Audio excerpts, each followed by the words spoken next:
গেল রাত থেকে বিরামহীন বৃষ্টির কবলে ঝরছে রাজধানীবাসী। থেমে থেমে বজ্রপাত হচ্ছে। বৃষ্টিতে রাজধানীর বেশ কয়েকটি গুরুত্বপূর্ণ সড়কে সৃষ্টি হয়েছে জলাবদ্ধতা।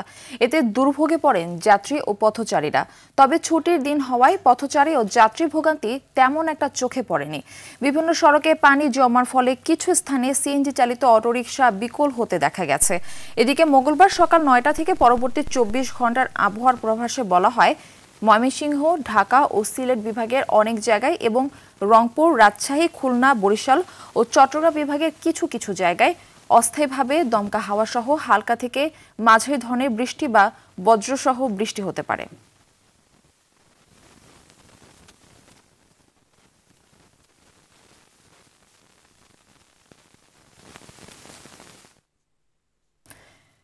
বৃষ্টি জলাবদ্ধতার আরো খবর জানাতে শেওড়াপাড়া থেকে আমাদের সঙ্গে যুক্ত হচ্ছেন সহকর্মী আব্দুর রহিম। রহিম, সকাল থেকে তো থেমে থেমে বৃষ্টি হচ্ছে, তো নিশ্চয়ই অনেক জায়গায় জলাবদ্ধতার সৃষ্টি হয়েছে। তো এই জলাবদ্ধতার কারণে জনভোগান্তির কি অবস্থা দেখছেন, আমাদের বিস্তারিত জানাবেন।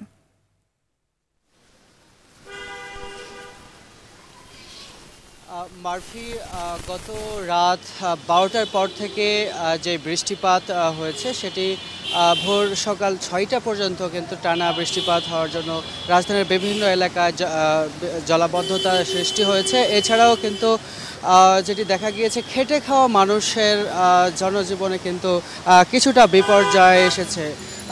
আবহাওয়া অফিস থেকে যেটি বলা হয়েছে, গত 24 ঘন্টায় 206 মিলিমিটার বৃষ্টিপাত রেকর্ড করা হয়েছে, যেটি এই বছরের সর্বোচ্চ বৃষ্টিপাত বলে বলা হয়েছে। এছাড়াও 6 ঘন্টায় রাত 12টা থেকে ভোর 6টা পর্যন্ত সর্বোচ্চ 132 মিলিমিটার বৃষ্টিপাত রেকর্ড করা হয়েছে।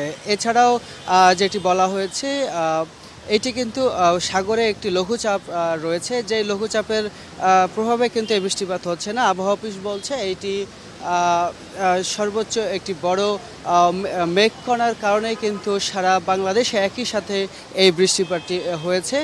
তবে আবহাওয়া অফিস থেকে বলা হচ্ছে এটি আজকে সারাদিনের মধ্যে এখনও কিন্তু থেমে থেমে মাঝারি ধরনের বৃষ্টিপাত হওয়ার সম্ভাবনা রয়েছে। এছাড়া আগামী 5 দিনের পূর্বাভাসে বলা হয়েছে, আগামী 5 দিন কিন্তু থেমে থেমে মাঝারি এবং কোনো কোনো জেলায় কিন্তু ভারী বর্ষণের সম্ভাবনা রয়েছে। আবহাওয়া অফিস থেকে যেটি বলা হয়েছে, আজকে সারাদিনের মধ্যে বিশেষভাবে উত্তরের যে জেলাগুলো রয়েছে, বিশেষভাবে রংপুর, রাজশাহী, ময়মনসিংহ 3টি বিভাগের বিভিন্ন জেলায় কিন্তু ভারী বর্ষণ হওয়ার সম্ভাবনা রয়েছে।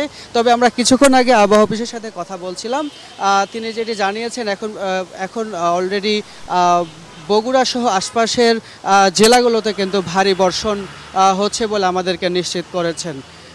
তারিফুর নেওয়াজ নামে আবহাওয়াবিদ তিনি আমাদেরকে এটা নিশ্চিত করেছে। তবে হিন্দু ধর্মাবলম্বী যারা রয়েছেন, হিন্দু ধর্মাবলম্বী অনুসারী যারা রয়েছেন, তাদের একটি ধর্মীয় বিশ্বাস, এটি দুর্গা পূজাকে কেন্দ্র করে কিন্তু মা দুর্গার আগমন উপলক্ষে কিন্তু এই বৃষ্টিপাত হয়ে থাকে। আজকে মহানবমী এবং আগামীকালকে যে দশমী রয়েছে, দশমীর মাধ্যমে কিন্তু তাদের যে দুর্গা উৎসব সেটি শেষ হবে এবং এই দুর্গা উৎসবকে কেন্দ্র করে কিন্তু এই বৃষ্টিপাত হতে পারে বলেই হিন্দু ধর্মাবলম্বীরাও বিশ্বাস করেন।